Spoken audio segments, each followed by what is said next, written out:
Fala galerinha do xadrez, tudo beleza? Sejam bem-vindos aí a mais uma partida da quinta rodada do torneio de candidatos. A gente tem aqui de brancas o russo Ian Nepomniachtchi contra o chinês Wang Hao. A China quer que quer assumir o seu lugar aí no xadrez, né? Tem Ding Liren, tem Wang Hao. Vamos ver se nesse torneio de candidatos aí como é que vão se sair os chineses. Bom, o Ian Nepomniachtchi abre aqui com E4, peão do rei, temos E5 pelo Wang Hao, cavalo em F3 e, acredite se quiser, cavalo em F6, que provocação. O Wang Hao faz a defesa russa contra o russo Ian Nepomniachtchi. Olha só, provocando mesmo a defesa Petrov. Cavalo por E5, D6, cavalo volta aqui para F3 e agora cavalo por E4. Temos D4, D5, bispo D3, bispo em F5, roque, bispo E7, torre aqui em E1 e roque aqui pelo Wang Hao. Por enquanto, tudo lance teórico, padrão de abertura da defesa Petrov, cavalo de B aqui em D2, o cavalo volta para D6 protegendo em F5, cavalo em F1, bispo por D3, dama por D3 e C6. Muitas vezes as brancas vão jogar com C4, não no momento, mas C6 protege o peão central, além de permitir mais passagem aqui para a dama. Bispo F4 foi jogado cavalo em A6, H4, vejam só que lance legal do Ian Nepomniachtchi, né, partindo aí para um ataque e partindo para não é bem um gambito, né, porque aqui as negras estão escravas defendendo o cavalo, então não dá para capturar esse peão, porque, enfim, as pretas vão acabar perdendo peça depois, né, então o H4, um lance certo na hora certa, cavalo em C7 foi jogado, agora cavalo G5, ameaçando alguma coisa parecida com checkmate, aqui em H7, a partida seguiu com bispo por G5, bispo por G5 e agora F6 atacando o bispo.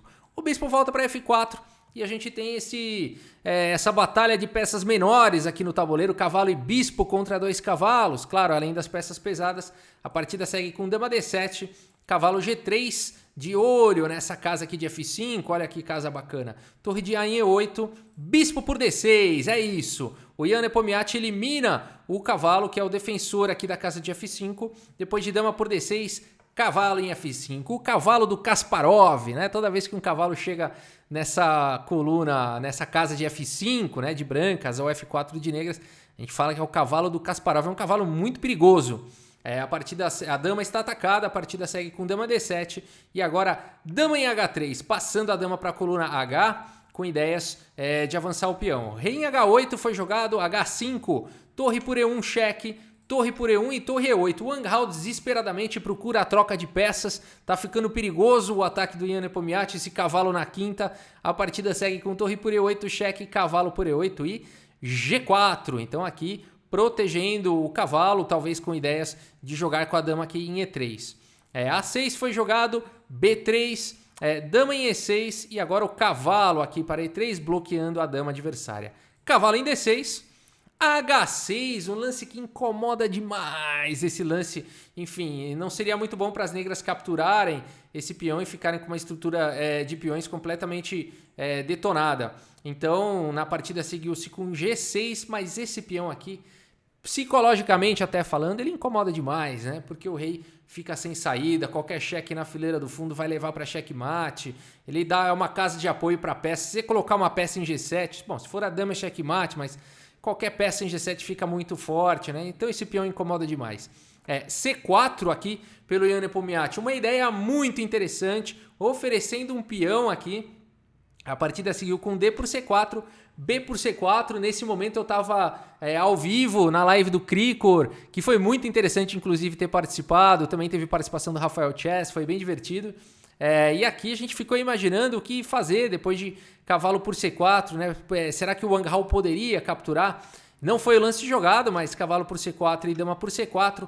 As brancas aqui, bom, eu fiquei imaginando alguns lances, tentamos achar, acho que a gente não considerou na live, mas o lance vencedor aqui para as brancas seria o lance dama em H2, mantendo a defesa no peão de H6 e ameaçando uma entrada duríssima lá em B8, né? Então aqui, enfim, as brancas estariam ganhas nessa posição, depois de rei G8, tanto faz, dama B8 cheque, rei F7, dama por B7 cheque, rei E8, dama por H7.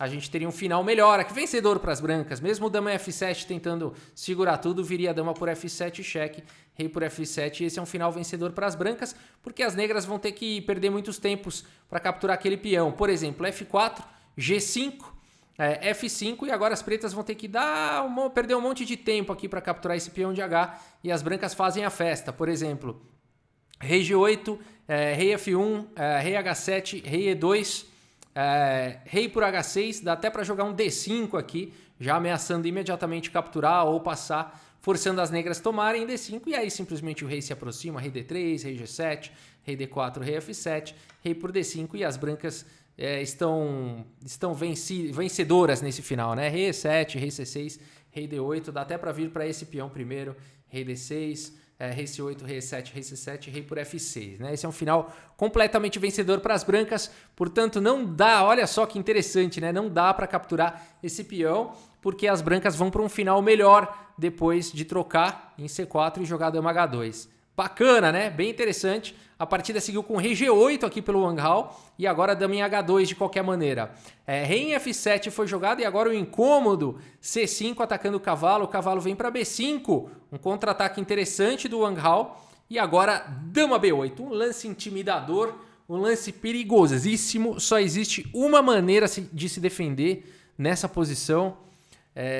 E não foi o lance jogado, a melhor defesa aqui do Wang Hao. Ele faz o lance dama D7, protegendo aqui o peão de B7. E a partida segue aqui com dama em H8, o Jan Nepomniachtchi ameaçando tudo e mais um pouco na posição. Rei E6, agora a dama está protegendo o peão de H7. E aqui F4, o Jan Nepomniachtchi vai para cima desse rei no centro aí. Cavalo por D4 e agora dama G8 cheque. A dama cobre em F7, dama C8 cheque. A dama cobre aqui em D7, dama G8 cheque mais uma vez, dama em F7.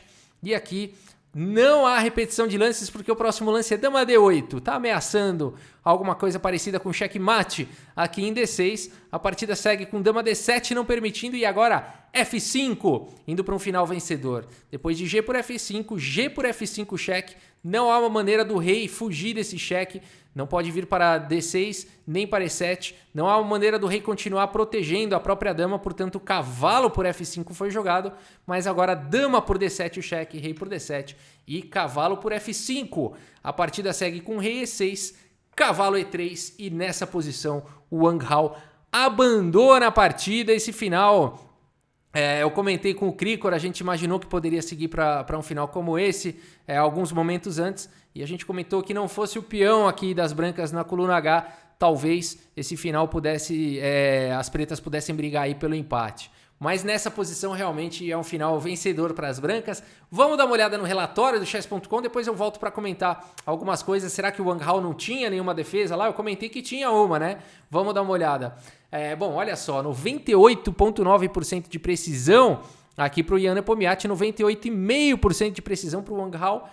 Realmente uma partida muito equilibrada, né? 28 aqui dos melhores lances do Nepomniachtchi, 27 do Wang Hao, 2 excelentes contra 1.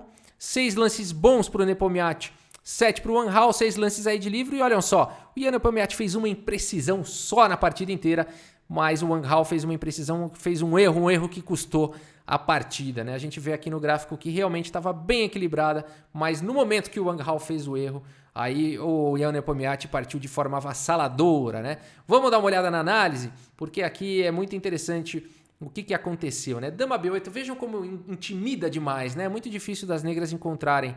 Mas aqui, ao invés de dama D7, as pretas teriam que ter jogado um lance que inclusive o Cricor encontrou, né, durante a live, que seria o lance dama em E7. E faz toda a diferença esse lance.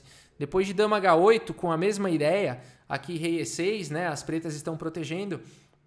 No entanto, o rei não está tirando casa, a dama não está tirando casa do rei. É uma posição mais sólida para as pretas. Mesmo assim, as brancas poderiam tentar alguma coisa aqui com cavalo G2, com ideias de vir para F4.